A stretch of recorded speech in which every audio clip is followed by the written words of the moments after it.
Welcome. Today I'm with JBL XTREME 3 and I will show you how you can connect this speaker to your Android phone. So at the first you have to turn on your speaker by tapping on this power button. When this icon is highlighted, it means that the device is turned on. To enter pairing mode, you have to click on the Bluetooth icon.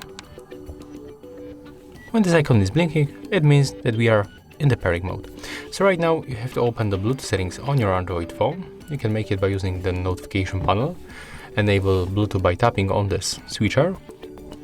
Now just be patient and wait a little bit, and our speaker will appear right here. The full name is JBL XTREME 3, so just tap once, accept pair, and as you can see right now we are successfully connected. So we can play, for example, this one. I get those goosebumps every time you come around, yeah.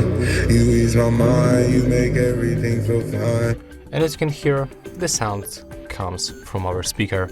We are successfully connected, and that's how we can make it in a few easy steps. If you find this video helpful, remember to leave a like, comment and subscribe.